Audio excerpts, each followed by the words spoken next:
Welcome to the India Adda. Thank you very much. How has Davos been so far?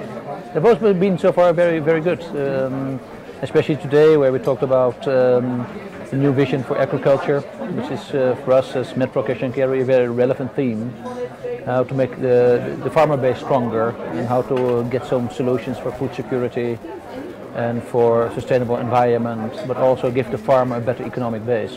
Yes. I think it's a big theme, not only in Davos, but also a big theme in India. Absolutely, because the farmers have been losing out. Yeah.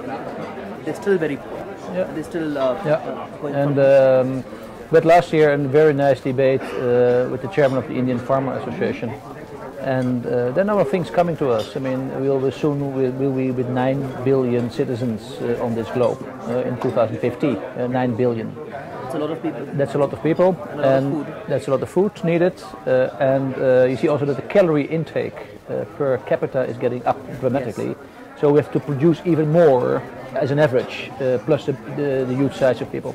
And India will take a very important role here, not only for domestic production and production increase, but also feed a part of the world outside India. Mm-hmm. And we have to make sure that these farmers have an economic autonomy in their jobs, which they are very good at, so that we find a good way of living, how they can make a living with the families, stay on the agriculture areas, on the non-urban areas, have a good living, have a future for themselves, but also for a future for the children, and a total future for the value chain as well. Mm-hmm. So that's what we discussed this morning is one of the topics in Davos.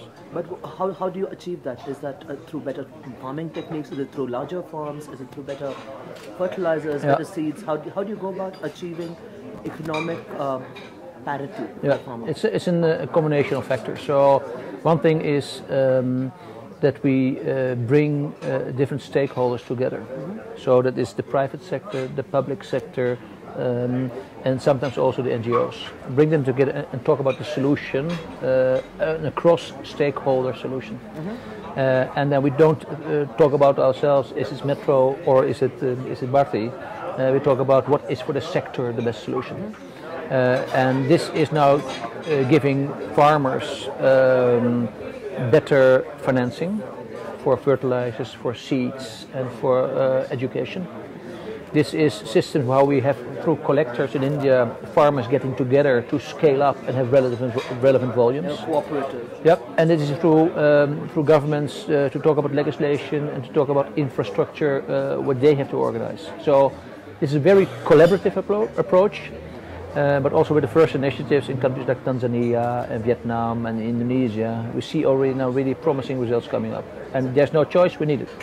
Absolutely, and the farmer is not averse to this. No. In the end, what we would like to do is that the system gets more efficient. That means that sometimes middlemen between farm and call it fork, there are middlemen in between who add no value but earn a lot of money. Yes. And in the end, we would like to make sure that the farmer gets a fair price for what he delivers, and that the farmer can make a living. If this is not the case, then we are hopelessly lost, because then we lose those farmers and they go to the cities to find employment. So to give the farmer a fair economic base is the starting point.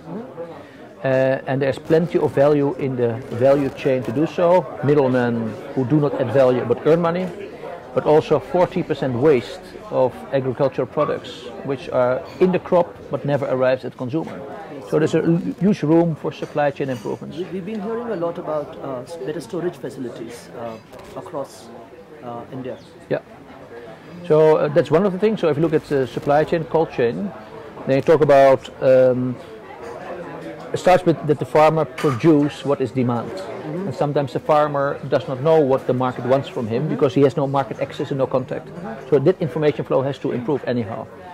When he knows, okay, I have to produce bindi in this kind of format, in this kind of volume, in this kind of packaging size, then we can organize supply chain through collectors, and we do this already, for example, in Hyderabad with potatoes, with onions, and these kind of things. Tell me about that. Yeah, we work with suppliers, we work with farmers in that area, mm-hmm. in Hyderabad, where we have two stores, two wholesale centers. and we work with farmers together, and we say through collector systems that they bundle their volumes, that we have packaging, for example, of onions in the right calibration, in the 50 kg nets, because we are wholesale, and through the collectors we optimize the value and supply chain to the stores. The farmer gets immediately his money. He doesn't want to have to wait for the money. He gets his money faster. He knows what we expect in type of product. He knows what he has to produce or how to package or how to organize. And it's for all a win-win, because we have a direct relationship between the collector with the farmer, and the collector with us. So we have only one middleman, and also there means that the farmer gets more money for his onions, and we get better calibrated onions for a very competitive price. Absolutely win-win, and we have many of those examples. It's now a matter of scaling up. That's lovely. What is a collector? Is in the government collector, the district collector?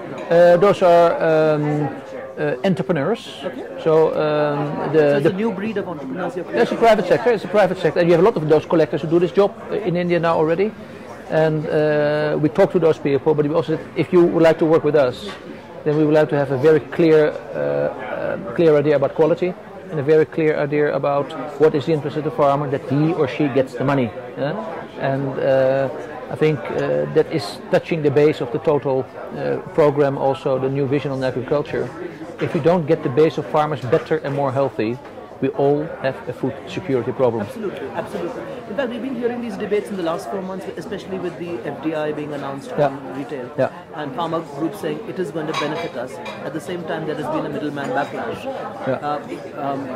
How do you see this entire FDI in retail coming through? It's an interesting question. I also just, of course, discussed with Minister Sharma. As Metro Cash and Carry, we have distribution in business to business. We are in wholesale business, and under the present cash and carry law, as an international company, we can grow as we like, because in the legislation there's room for this. FDI in retail is a different story, and okay, let's say talk of the town in the last couple of months and years. Overall, as a trading company, Metro as a trading company, we always advocate that a good trading environment is healthy for all of us. So if goods can flow, if there's open trade, if there's entry from new competitors, it will get the total sector of a better quality. Modern distribution will add investments in supply chain and so on. And in the end, the consumer will benefit. And I think this is our, as sector, as industry, our target. So we are positive about FDI. And what Minister Sharma said to me, most likely with FDI, we might be also able to also work on things like APMC and GSC, General Sales Tax, for the country. And if those things to come together, then I think the government has done a very good job. And one last question, I know you have to go off for lunch. If I say Brand India, what does Brand India mean to you? Brand India is, first of all, a very promising and big market. Secondly, a market which is very open to a lot of creativity and new solutions, and not only in the IT sector, of which we domestically in India can learn as a Western company, but also can transport some ideas. Brand of India is also a brand of very well educated people, and not only on university degree level, but also on skilled labor in our stores. But if you talk about university and high school level, we have now already Indians who started with us at Metro India, who work now for us internationally in our company on all kind of different sections. And our CFO in Russia is an Indian.